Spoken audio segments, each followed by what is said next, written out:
SDM साहिबा को पति से धोखा करने की मिली सजा। योगी ने कर दिया पूरा हिसाब। घूस कांड में बुरी तरह से फंस गई धोखेबाज ज्योति।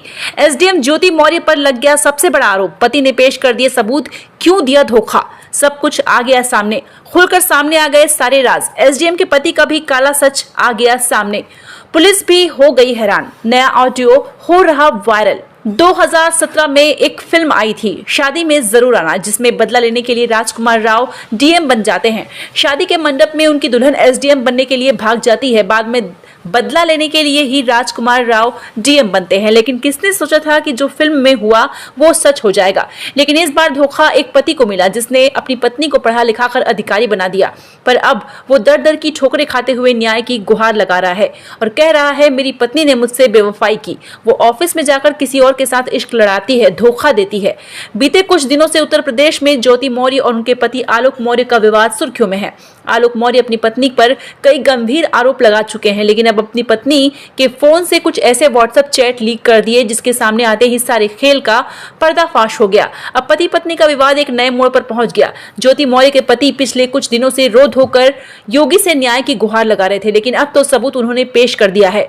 उससे न सिर्फ ज्योति की नौकरी जा सकती है, बल्कि उन्हें जेल की हवा भी खानी पड़ सकती है, क्योंकि इस मामले में अब योगी आदित्यनाथ की एंट्री हो गई है। ज्योति के पति ने आरोपों से जुड़ी एक चिट्ठी मुख्यमंत्री योगी आदित्यनाथ को भेज दी है, जिसमें ज्योति मौर्य के घूस लेने का जिक्र किया है। इतना ही नहीं, साथ ही कुछ व्हाट्सएप चैट के जरिए भी उनके पति आलोक मौर्य ने कुछ सबूत पेश किए हैं। मीडिया रिपोर्ट के मुताबिक एक डायरी भी पेश की गई, जिसमें आरोप है कि ज्योति मौर्य अवैध तौर पर की गई वसूली का हिसाब रखती थी। इसलिए अब ज्योति मौर्य की मुश्किलें बढ़ सकती है। इस मामले में पूर्व आईपीएस अधिकारी अमिताभ ठाकुर ने भी उत्तर प्रदेश के मुख्यमंत्री योगी आदित्यनाथ को एक चिट्ठी लिखकर जांच की मांग कर डाली है। एक दौर में ज्योति मौर्य और आलोक के बीच बहुत प्यार हुआ करता था। पत्नी से आलोक इतना ज्यादा प्यार करते थे कि उन्होंने घर वालों के विरोध के बावजूद ज्योति मौर्य से शादी का फैसला लिया। सफाई कर्मी का काम करने वाले आलोक ने दिन रात एक कर पैसे जुटाए और ज्योति मौर्य की पढ़ाई में कोई कसर नहीं छोड़ी। दोनों की शादी 13 साल पहले 2010 में हुई थी। उस वक्त ज्योति मौर्य कोई अफसर नहीं थी, लेकिन वो पीसीएस परीक्षाओं की तैयारी करना चाहती थी। इसलिए आलोक ने कर्ज लेकर ज्योति की परीक्षा की तैयारी करवाई।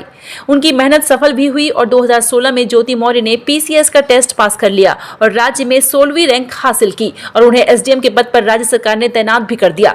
लेकिन आलोक का आरोप है कि एसडीएम बनने के बाद ज्योति का तेवर बदल गए। बताया गया कि धीरे धीरे वो आलोक से दूरी बनाने लगी और देर रात में घर आती थी, जिसके बाद आलोक को शक हुआ और उन्होंने ज्योति पर नजर रखना शुरू किया। लेकिन इसके बाद हकीकत सामने आती चली गई।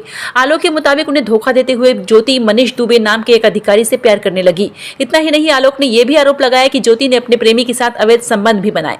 ज्योति मौर्य 9 साल की एक बेटी की मां है। यही वजह है कि रिश्ते को बचाने के लिए आलोक उनके आगे मिन्नतें करते रहे। हालांकि पति और पत्नी का यह केस फैमिली कोर्ट में पहुंच चुका है, लेकिन अभी इस बीच अब आलोक ने यह आरोप लगा दिया कि उन्हें रास्ते से हटाने की कोशिश की जा रही है। आलोक मौर्य ने कहा कि मनीष दुबे ने उनकी पत्नी के साथ मिलकर उनकी हत्या की साजिश रची है।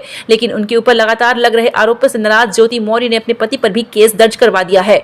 यानी जहां पहले ज्योति सफाई दे रही थी, वहीं अब उन्होंने भी बगावती तेवर दिखाते हुए आलोक के खिलाफ मोर्चा खोल दिया है। अब देखना होगा कि आलोक ने जो चिट्ठी योगी आदित्यनाथ को लिखी है और ज्योति पर रिश्वत लेने का आरोप लगाया है, उसमें कितनी सच्चाई है और ज्योति को सजा मिलेगी या नहीं, इस पर आपकी क्या राय है, कमेंट करके हमें जरूर बताएं।